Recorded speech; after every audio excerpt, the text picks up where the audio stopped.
Chapter 2. Put on the wig. Jack opened his eyes.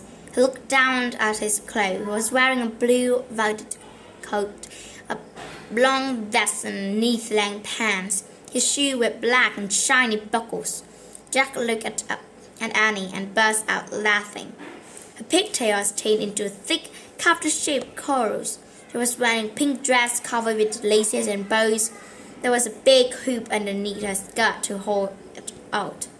The hoop, the skirt, and lots of petticoats were all bunched around Annie. "You look like you're standing in the basket," said Jack. "You look like an old woman," said Annie. She pointed at Jack's head. Jack reached up and lifted off the black velvet hat.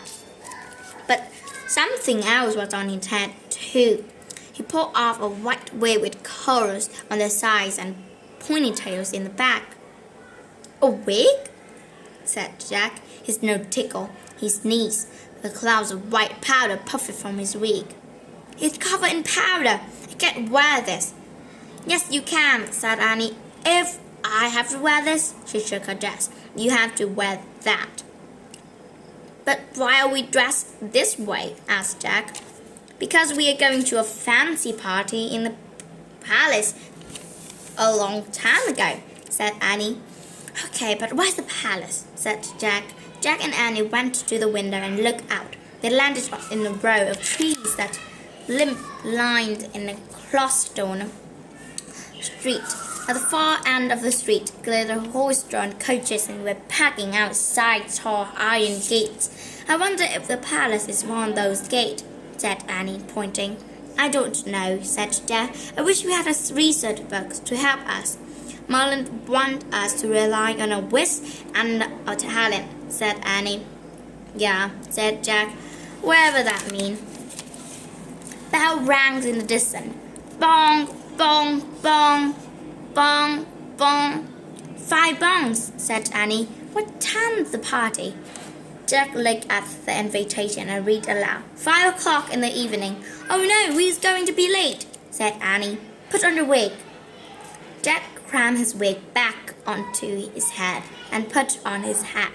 He put the silver flute and invitation in a deep pocket in his coat, and he scratched her hoop skirt and squeezed through the opening of the treehouse floor.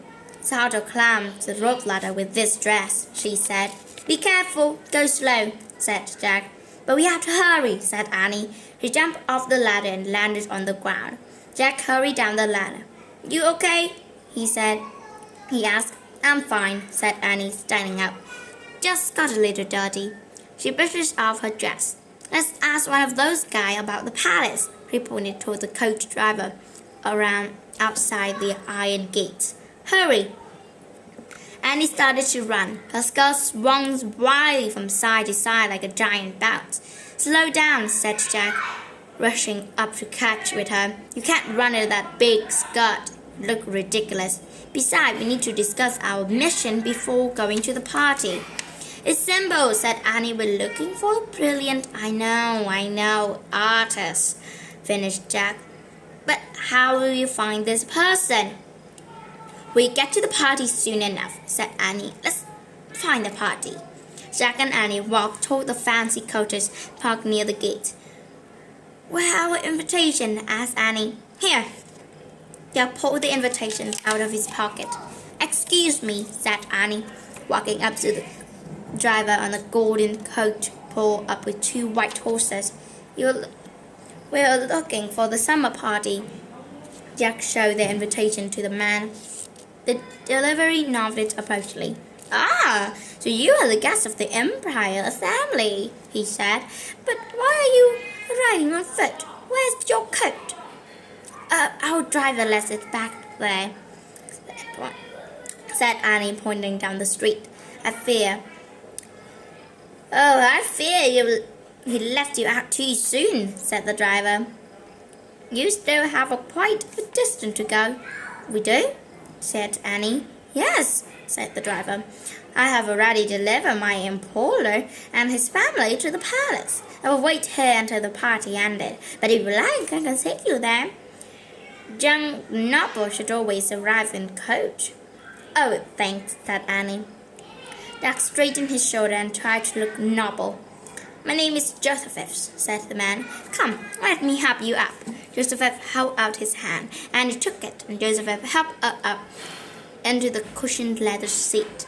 Joseph helped Jack up too. Then a friendly driver climbed onto the bench behind the white milk horse. Whoa, I feel like Cinderella going to the ball, Annie said to Jack. Joseph snapped the reins. The horse took off, and the guard opened the gate. The coach clatters over the cobblestone with an empress square. The square would bathe in the last light of the day. Monks in brown robes stood around a huge fountain. Soldier in uniform rode on horseback.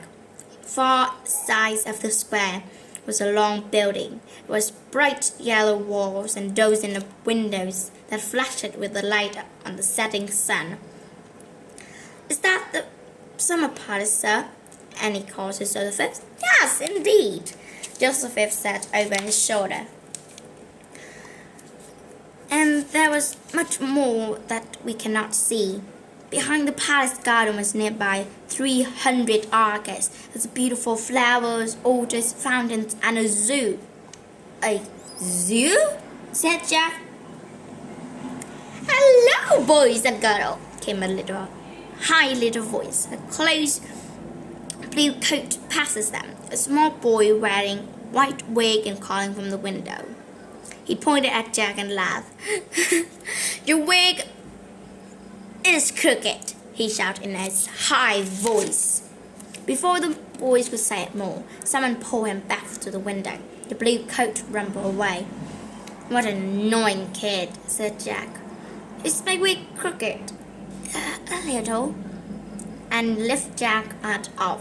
She tried to straighten his wig and lurched and danced on the cushioned seat. There, she said. That's better. Joseph drove the horses to the front of the palace. The coach stopped near the staircase and led up to the terrace. Joseph held Jack and Annie down from the seat. I can tell this is your first visit to the palace, said Joseph. At the door, you must show the guard red uniform your invitation. He will direct you to the receiving line. Receiving line? What's that? Said Jack. That is where you will wait to be introduced, said Joseph. Introduced to who? Asked Jack. To Her Imperial Majesty, Maria Theresa. She is an Orchis of the Astra, Queen of Hurdy, Colchis, and Bourmeden, and Empress of the Holy Rome Empire, said Joseph. Oh, right, said Annie. Yeah, right, thought Jack. Help.